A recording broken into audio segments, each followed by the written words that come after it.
విద్యార్థులకు మోసం, నిరుద్యోగులకు మోసం, ఉద్యోగులకు మోసం, గొల్ల కుర్మలకు మోసం, ఇవన్నీ కూడా మీరేం చెప్పారు? ఇవాళ రైతులకు 6 విషయాలు చెప్పారు. 1 రైతు బంధు 15,000 మోసం, 2 కౌలు రైతులకు 15,000 మోసం, వ్యవసాయ కూలీలకు 12,000 మోసం, వడ్లకు మక్కలకు బోనస్ మోసం, 2 లక్షల రుణమాఫీ మోసం, 6వది మీరు చెప్పింది రైతులకు 24 గంటల కరెంటు, అది మోసం. 6 విషయాలు రైతులకు ఇచ్చిన ఏ ఒక్క హామీ నిలబెట్టుకొని కాంగ్రెస్ కు ఈ రాష్ట్రంలో రైతులు ఎందుకు ఓటేయాలని ఈరోజు ఆలోచిస్తా ఉన్నారు. ఇకపోతే మహిళలు, ఇందాకే చెప్పినట్టు రాష్ట్రంలో 18 ఏళ్లు నిండిన మహిళలందరికీ 2,500 రూపాయలు ఇస్తామని మోసం చేసినారు. ఒక్కొక్క మహిళకు కాంగ్రెస్ పార్టీ 4 నెలలు పోయి ఇప్పుడు ఇంకా 2 రోజులు అయితే 5 నెలలు అవుతుంది. 5 నెలలకు గాను పార్లమెంట్ ఎన్నికలు జరిగేలోపు 5 నెలలు నిండుతాయి.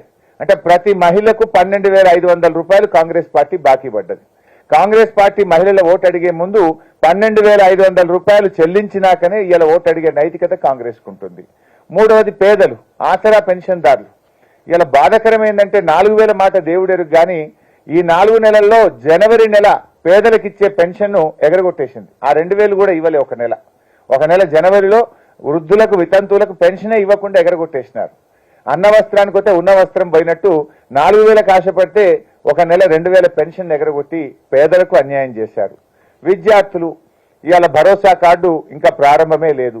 నిరుద్యోగులు 4,000 నిరుద్యోగ భృతి ఇస్తామని చెప్పి స్వయంగా ప్రియాంక గాంధీ గారు చెప్పారు, మేనిఫెస్టోలో పెట్టారు, రేవంత్ రెడ్డి గారు చెప్పారు.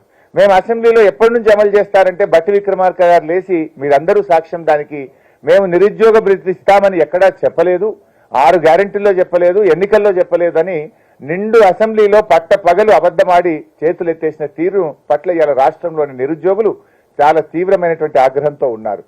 ఉద్యోగులకు మోసం. మేనిఫెస్టోలో వాళ్ళు ఏం రాశారు? మేము అధికారంలోకి రాగానే వెంటనే ఉద్యోగులకు పెండింగ్ లో ఉన్న 3 డిఏలు ఇస్తామన్నారు.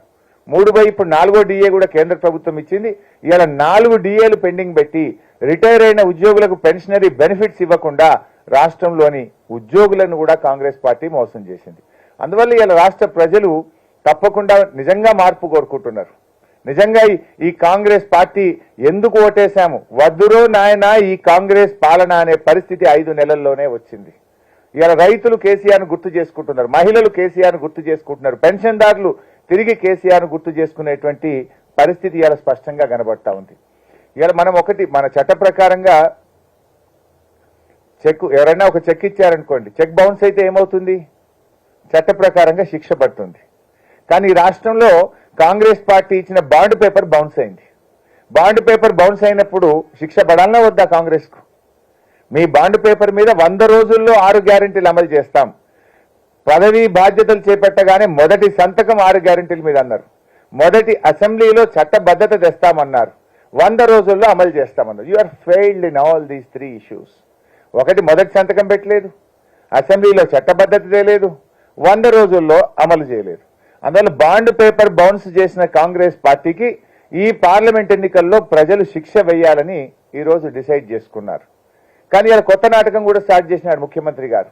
అసెంబ్లీ ఎలక్షన్ల ముందు ప్రామిసరీ నోట్లు, ఇప్పుడు అన్ని గాడ్ ప్రామిస్లు. అసెంబ్లీ ఎన్నికల ముందు ప్రామిసరీ నోట్లు ఇచ్చి ప్రజల్ని ఓట్లు వేయించుకునే ప్రయత్నం చేశారు. ఇప్పుడు తాజాగా ఏ ఊరికి పోతే ఆ ఊరి దేవుడి మీద ఒట్టు పెట్టి ఓట్లు వేయించుకునే ప్రయత్నంలో ఇలా మన కాంగ్రెస్ ప్రభుత్వం, ముఖ్యమంత్రి రేవంత్ రెడ్డి గారు ఉన్నారు. డెఫినెట్ గా వాళ్ళకి తగిన గుణపాఠం తప్పదు. ఈ గాడ్ ప్రామిస్లను ప్రజలు ఇలా నమ్మే పరిస్థితుల్లో లేరు. అందువల్ల ఇలా ప్రజలు కూడా ఆలోచిస్తున్నారు, ఈ బాండ్ పేపర్ బౌన్స్ చేసిన కాంగ్రెస్ కు గుణపాఠం చెప్తేనే రేపు ప్రజలకు ఇలా 6 గ్యారెంటీలు అమలవుతాయని ఆ దిశగా ఇలా రాష్ట్ర ప్రజలందరూ కూడా ఆలోచిస్తా ఉన్నారు. ఎందుకంటే మీరు 6 గ్యారెంటీల విషయంలో ఆ రోజు కాళ్ళల్లో మొక్కి చేతులల్లో మొక్కి ప్రజల్ని నమ్మించి ఇలా బాండ్ పేపర్ల మీద రాసిస్తేనే ప్రజలు నమ్ముతారని చెప్పి మీరు నమ్మించి మోసం చేసింది కనుక డెఫినెట్ గా మీకు తగిన గుణపాఠం ఇలా ప్రజలు చెప్పేటువంటి పరిస్థితుల్లో ఉన్నారు. ముఖ్యంగా ఇలా హామీల గురించి ప్రశ్నిస్తే కూడా రేవంత్ రెడ్డి గారు మంత్రుల భాష పట్ల కూడా ప్రజలు తీవ్ర ఆగ్రహంగా ఉన్నారు. వాళ్ళు ఇలా రాక్షసంగా మాట్లాడుతున్నారు. రైతు బంధు రాలేదు అంటే ఏమంటున్నారు? చెప్పుతో కొట్టండి అని మంత్రులు మాట్లాడుతున్నారు. మరి నిన్న వ్యవసాయ శాఖ మంత్రి తుమ్మల నాగేశ్వరరావు గారే అన్నారు, నాకు రైతు బంధు రాలేదు అన్నాడు. మరి ఇప్పుడు ఎవరితో చెప్పుతో కొట్టాలి? ఒక మంత్రి ఏమో రైతు బంధు అడిగితే చెప్పుతో కొట్టాలన్నాడు. ఇంకొక మంత్రి గారేమో స్వయంగా రాష్ట్ర వ్యవసాయ శాఖ మంత్రి గారే నాకే రైతు బంధు రాలేదు అంటున్నాడు. కాంగ్రెస్ పార్టీ కార్యకర్తలే ఒక మంత్రిని పట్టుకొని రైతు బంధు పడలేదు అని నిలదీసినటువంటి పరిస్థితి. అమ్మా నువ్వేమో 5 ఎకరాల దాకా పడ్డాయన్నావు, నాకు 3 ఎకరాలే ఉంది, నాకు పడలేదు అని చెప్పి స్వయంగా సీతక్క గారిని వాళ్ళ కాంగ్రెస్ పార్టీ కార్యకర్తనే ఒక సభలో నిలదీసినటువంటి పరిస్థితి మనం చూస్తా ఉన్నాం. అంటే ఇవాళ ఈ ప్రభుత్వం ఢిల్లీకి మూటలు పంపడం మీద ఉన్న శ్రద్ధ 6 గ్యారంటీల అమలు విషయంలో లేకుండా పోయింది. ఇవాళ పార్లమెంట్ ఎన్నికల సందర్భంగా అన్పార్లమెంటరీ లాంగ్వేజ్ తో రేవంత్ రెడ్డి గారు రెచ్చిపోతా ఉన్నారు. దీన్ని ఇవాళ ప్రజలు నచ్చట్లేదు. ఇవాళ మీరు చూడండి రేవంత్ రెడ్డి గారు